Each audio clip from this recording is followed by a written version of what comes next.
नमस्कार मित्रों, मैं बसंत चैनल पर आपका हार्दिक स्वागत और अभिनंदन है। मैं आपको फिर लिए चलती हूँ पत्रों की दुनिया में।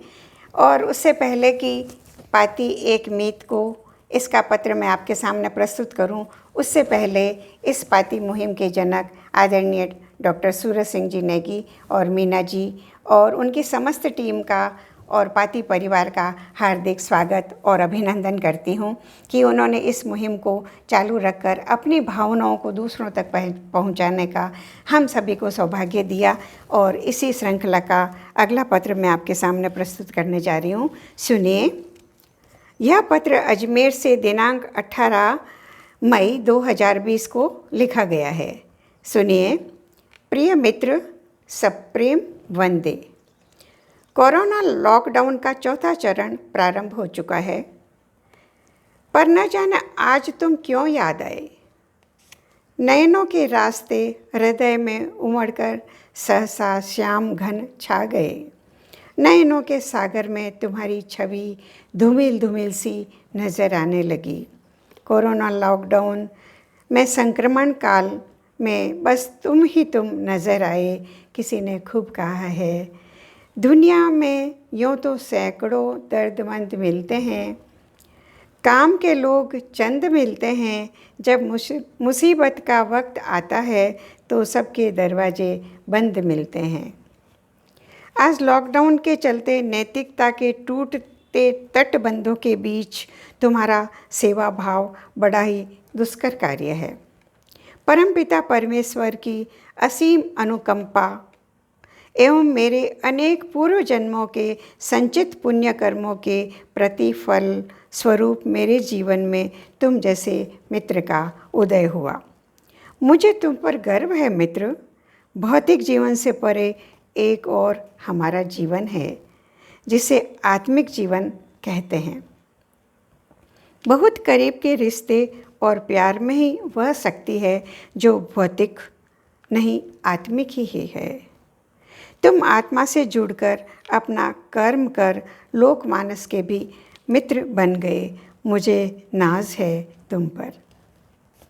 मेरे मित्र, रिश्तों का इतिहास जितना पुराना है, दोस्ती का इतिहास भी उतना ही पुराना है, जिसमें ऊंच नीच, अमीरी गरीबी, जाति पाति का भेद नहीं होता।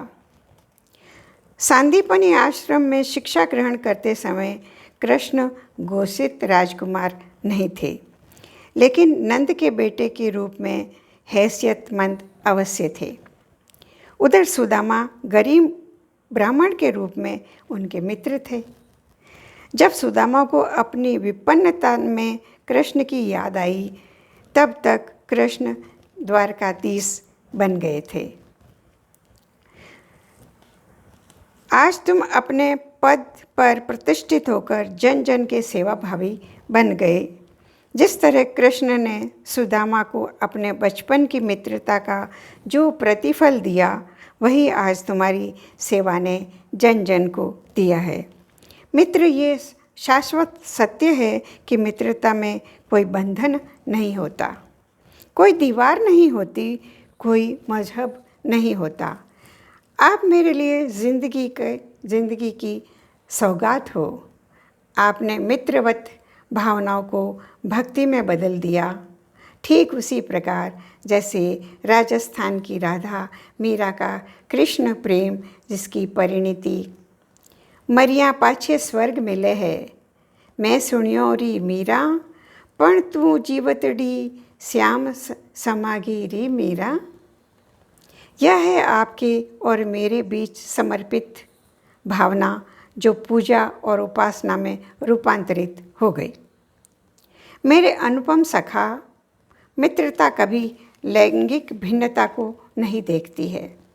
यह तो भावों का दरिया है जो अपने मित्र के हृदय रूपी सागर में समा जाना चाहती है और कह उठती है, छुपा कर रख मेरे सागर पसीने की कमाई को।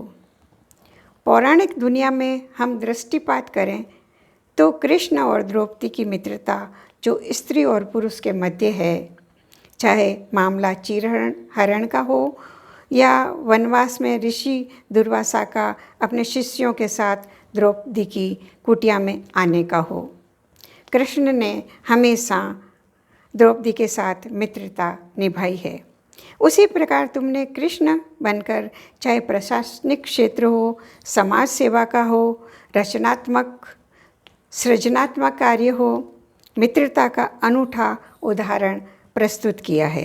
क्योंकि मित्रता सबसे प्राकृत रिश्ता होता है जिसमें अपनापन होता है।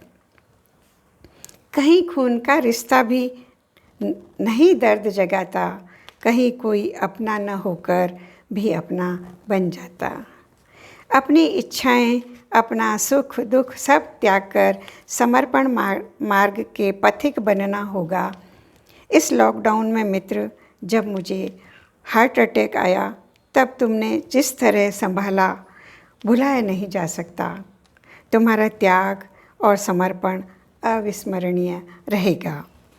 मेरी सासू माँ की जब तबीयत बिगड़ी थी तब तुम ही फरिश्ते थे जिन्होंने आज मेरी माँ को इस स्थिति में खड़ा कर दिया कि हम अपने मन से व्यापार हटाकर अनायासी गा उठते हैं, ये तो प्रेम की बात है उधो, बंदगी तेरे बस की नहीं है।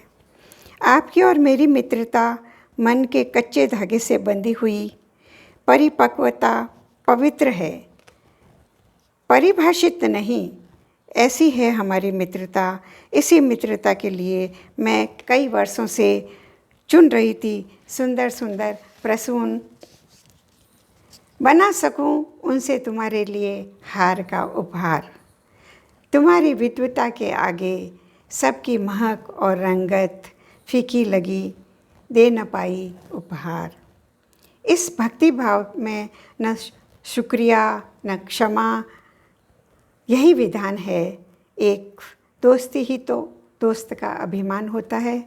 मेरा विनम्र निवेदन है मेरे मित्र, दोस्ती का तोहफा हर किसी को नहीं मिलता। ये वो फूल है जो हर बाग में नहीं खिलता। इस फूल को टूटने मत देना, क्योंकि टूटा हुआ फूल बिखर कर मिट जाता है। मेरे परम स्नेही, जब भी छू लो बुलंदियाँ तो ध्यान ये रखना, जमी से पाँव का रिश्ता न टूटने पाए। मेरे सखा, मेरे मित्र, मेरी कमज़ोर प्राण शक्ति इस अत्यधिक प्यार के बोझ से झुकी जाती है, उसी तरह जैसे बहुत अधिक फलों के बोझ से शाखाएं टूटने लगती हैं। लेकिन तुम्हारे प्रति असीम कोमलता, प्रशंसा और पूजा की भावना मैं महसूस करती हूँ। उसे अविरल रूप से वहन करने की क्षमता परम पिता परमात्मा मुझे प्रदान करें। आज गदगद मन सरल स्नेह से भावनाएं समर्पित करते हुए शुभ मंगल कामना कर रहा है। आज तुम्हारे कदमों के उत्साह को देखकर मेरा हृदय उल्लास से भरा है। जहाँ तुम जाओगे वहाँ उजियारा फैलाओगे।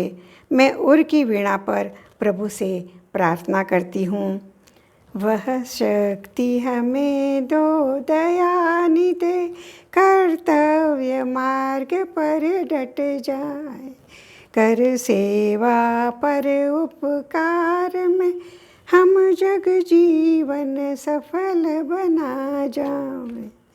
तो तुम्हारी स्नेही सखी डॉक्टर छाया शर्मा। तो देखा मित्रों, आपने किस तरह से छाया जी ने अपने मन के भावों को कितनी खूबसूरती से, कितने खूबसूरत शब्दों में हम सब के लिए एक पत्र के माध्यम से प्रस्तुत किया है। बहुत बहुत आभार छाया जी आपका।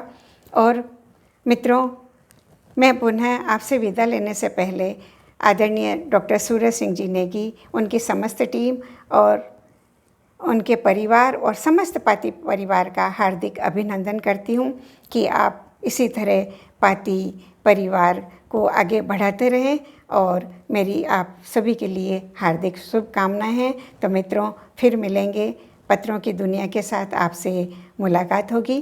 तब तक के लिए नमस्कार।